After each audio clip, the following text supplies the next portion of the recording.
Hello friends, तो आज हम बताने वाले हैं कि प्रकाश का प्रवर्तन क्या है। सबसे पहले इसमें दिया हुआ है प्रकाश यानी लाइट। लाइट क्या है? लाइट एक फोटोन है और एक कण है। कण जो है और फोटोन एक ही है और उसके बाद तरंग भी है। अब आप किस माध्यम में किस प्रकार का प्रकाश यूज कर रहे हैं? तो प्रकाश एक ऐसी ऊर्जा है जिसके माध्यम से हम किसी वस्तु को देख पाते हैं। मान लीजिए कि आप यहाँ पे कोई एक वस्तु रखे हुए हैं, एक वस्तु रखा हुआ है और यहाँ पे एक लाइट रखा हुआ है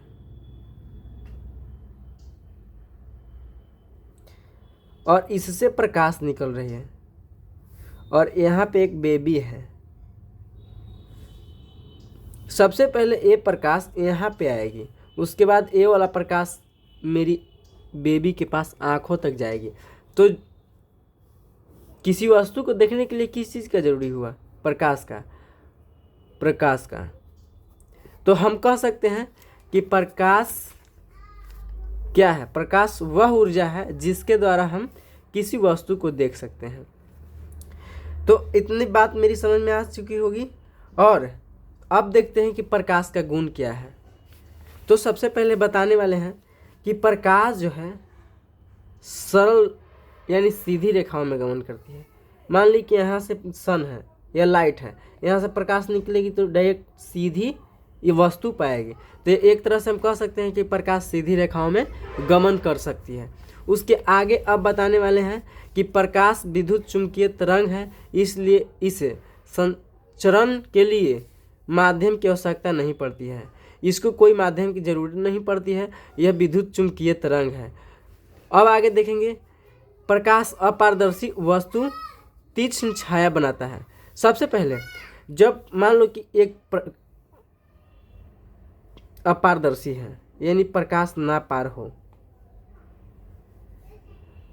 दर्पण है लेकिन इस टाइप इधर रंगा हुआ है और जब इधर से प्रकाश आएगी इसका छाया इधर बनाएगा। अब आगे देखते हैं कि प्रकाश की चाल निर्वात में सबसे अधिक है। तो निर्वात में कितना अधिक है? 3×10⁸ मीटर प्रति सेकेंड। तो ठीक से बात है कि कोई भी वस्तु खाली जगह में बहुत जल्दी तय करती है और प्रकाश की चाल सबसे ज़्यादा निर्वात में है, 3×10⁸ मीटर पर सेकेंड। इतनी बात मेरी समझ में आ चुकी होगी कि प्रकाश का गुण क्या है। प्रकाश सरल रेखाओं में गमन करती है यानी बिल्कुल सीधी रेखा में। प्रकाश विद्युत चुंबकीय तरंग है, इसलिए इसे संचरण के लिए माध्यम की आवश्यकता नहीं पड़ती, कोई माध्यम के लिए नहीं। अगर जो यहाँ प्रकाश बार रहे हैं तो एकदम डायरेक्ट सीधा सीधा निकलेगा। आगे है, प्रकाश अपारदर्शी वस्तु की तीक्ष्ण छाया बनाती है, यानी कोई वस्तु ऐसा है जिसके आर पार ना हो उसका छाया बनाएगी। प्रकाश की चाल निर्वात में सबसे अधिक होती है। अब आगे पढ़ाएंगे कि प्रकाश का प्रवर्तन क्या है। प्रकाश का परावर्तन क्या है? तो प्रकाश का प्रवर्तन है कि एक समतल दर्पण सबसे पहले एकदम बिल्कुल समतल होनी चाहिए। या फिर आप देखते हैं जब बच्चा गेंद को दीवार से फेंकता है तो जितने दूरी से और जितने जगह पे फेंकता है उसी जगह से उसी एंगल में रिटर्न आ जाता है। जैसे मान ली कि एक वाल है, इसको दीवार बोल सकते हैं। यहाँ बेबी है और यहाँ से बॉल फेंका, यहाँ पे फेंकेगा और ये बॉल डायरेक्ट इधर आएगा। यानी एक तरह से कह सकते हैं कि प्रकाश यहाँ से आएगी और बिल्कुल इसी रास्ते में जाएगी। तो जो आने वाली किरण होगी इसको बोलेंगे आपतित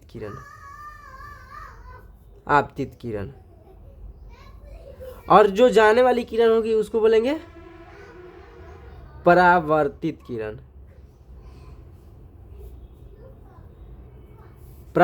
किरण। और अब इसके बीच जितने दूरी पर आ रहा है उतना ही दूरी पर। लेकिन एक और बात, जब यहाँ से अगर जो किरण आएगी यहाँ से, तो इतना ही सेम जाएगा कि नहीं? बिल्कुल जाएगी।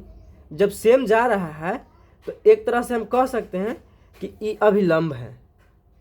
क्या है? अभिलंब, अभिलंब है। और यानी ये तीनों एक जगह पर मिल रहा है तो इसको आपतन बिंदु बोलेंगे, आपतन बिंदु बोलेंगे। और ई जो है आपतित किरण और आपतन बिंदु के बीच कोण आई बना रहा है, और परावर्तित किरण और अभिलंब के बीच कोण आर बना रहा है। आखिर ये कैसे बना रहा है इसके बारे में भी कुछ बताते हैं। इसके बारे में बताते हैं कि आपतन कोण को हम लोग एंगल ऑफ इंडेक्स और एंगल ऑफ रिफ्लेक्शन से सूचित करते हैं। तो आर से रिफ्लेक्शन आर से हुआ यानी आर रख सकते हैं, इंडेक्स यानी आई से रख सकते हैं। उसके आगे एक और बात बताते हैं कि परावर्तक पृष्ठ ए है।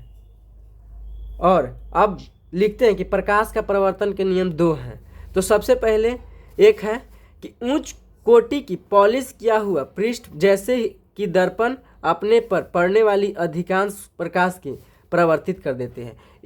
ये तो हो गई बात, लेकिन मेरी तरफ से बात है कि सबसे पहले कैसे बोलेंगे कि आपतित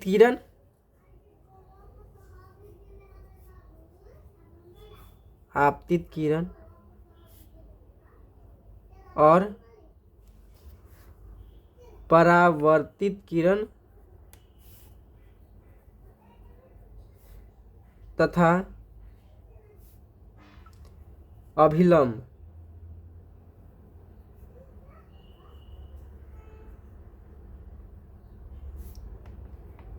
तीनों आपतन बिंदु पर आकर मिलती है तो उसे परावर्तन का नियम कहते हैं। और एक और नियम क्या है कि आपतन कोण व परावर्तन कोण सदैव बराबर होते हैं। जैसे जिधर से जितना दूरी पाया उतना ही दूरी पर गया, तो यानी आई और आर दोनों बराबर होंगे। तो फर्स्ट नियम ये हो गया और सेकंड नंबर ए हो गया कि आपतन कोण व परावर्तन कोण सदैव बराबर होंगे। तो ये भी कह सकते हैं एंगल आई बराबर एंगल आर।